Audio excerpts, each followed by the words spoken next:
Hey, I'm Pops, and let's do a old school film that's not very old. That's right. The Big Short is from 2015. This is remember that housing crisis? Remember the pain and the suffering that we had? Remember all the regulations and all the rules that are put in place so we will no longer have to deal with some of these kinds of things? Well, guess what?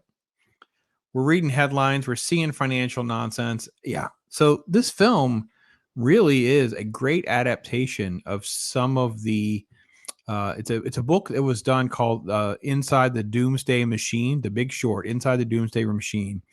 There's other source material and there's a lot of creative liberties with this film. However, I think it is a great, first off, you got the Pops warning on the quality of the film. This film is hardcore rated R, lots of language, just complete insanity. I think there's a nude scene. It's unhinged. However, the content of the film, what it's trying to do and communicating the housing, the banking crisis, and things like that that happened in 2007 is really, really interesting.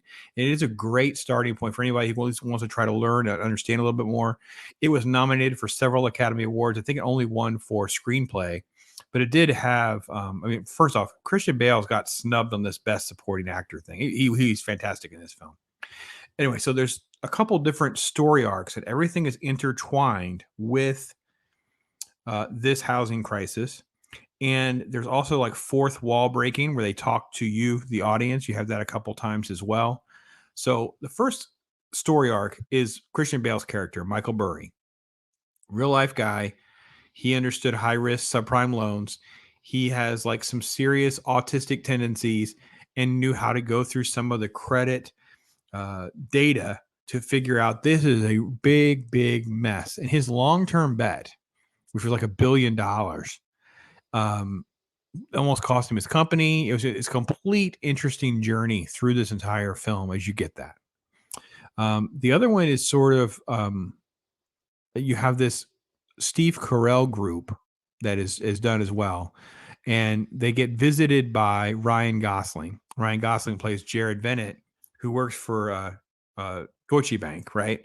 And they're going to do the credit default swaps as well. And they get a lot. First off, that's probably my favorite part of the story arc is the Steve Carell stuff because you really get into don't take anything at face value. Do your own research, and they go and they go and visit Florida, where there's some homes that are in default. They go and see some of this stuff firsthand. They knock on some doors. Then there's a scene where they go out to like a Vegas, like a convention, and you see some of that. The film is very strange and nuanced at times, where they will cut away. It's like there's a scene where Margot Robbie is in a bathtub and she's trying to explain to you this hardcore financial stuff. And Selena Gomez is at like a gambling table and she's trying to explain some of this stuff to you. It is really, really interesting. And then the third story arc is Brownfield Fund. So it's two guys who basically they are swing for the fence guys. It's low cost, high reward, high risk, and they've hit a few home runs, and they're looking for something else, and they land into this data report that's left there, and they use that as their way to get involved in the game. They do that by contacting a friend of theirs named Ben, who's played by Brad Pitt. Also, the best part of the another great part of this as well. Now, all of these characters are pretty much a fictionalized version of a real person or an amalgam of more than one person. But I think most of the elements are there to give you a nice cursory look at how, hedge funds work, how investing works, how this lottery element worked with the housing market, how this stuff kind of plays out. There are just great moments. I love the fact that you have each character is in these like moral dilemmas. Christian Bale's is probably the least, but you do get a great article that he reads, or does I see it's an email he reads, or a letter he's writing to his investors about like when he met his wife, because the Michael Burry's like he's missing an eye, he's autistic, he's actually a medical doctor. He's like, I'm $100,000 in debt. I only have one eye, whatever. And his wife had responded because he's like, we're the most honest person I've met. The most honest person online. Steve Carell is this bitter, jaded guy who basically has like disgust with the whole banking system and how it takes advantage of Americans. And they know that the Americans are going to get stuck.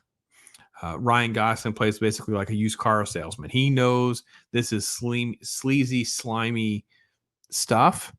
he's taken advantage of Steve Carell, like the delay because the markets didn't respond very fast. So he's making extra money along the way. And of course, Brad Pitt is like this idealist who has this great moment where he's talking about, for every percentage point this happens, this is this many people.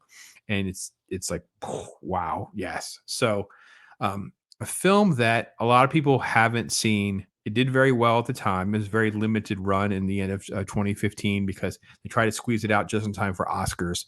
It did well in the box office, but I think it isn't something that's had a lot of legs that people talk about. It's not an easy film to watch in some ways because you're dealing with like a, more like a heavy-handed drama. And even though Adam McKay, who's done a lot of great comedy work, he does a really good job of trying to keep some levity. Like I said, they have these fourth wall breaking moments. They have these cutaways where you're like, well, this isn't really what happened. This is what happened. So you have these moments where they're trying to play with that a little bit. I think you have great performances kind of across the board, even when you get into the second and third characters. You just great performances. It's a film that I think that it's worth a visit. It seems like it's a little timely, so it's a little painful to have to get into this a little bit. But yeah, this film it was great at the time for being pretty truthful. I haven't read this book. It's a book that I really should get. Maybe one of you guys will just send it to me, huh? I'm just joking. But no, I should read this book and really kind of do more of the dive deep a little further into some of that stuff. But I remember covering some of the financial stuff on a website I was writing for and doing some of that kind of work. So I was kind of well aware of that. So I thought the film did a pretty good job of diving into some of that. So anyway, that's my thoughts on it. That's my take on it. I hope you, having a good time with these. Keep your recommendations coming. I appreciate those very much. Hopefully, you're having a good Thursday. Stay tuned later today. We'll have a nice long Mandalorian video for today. Yeah, let me get caught up on that show. Yeah, I'm Pops.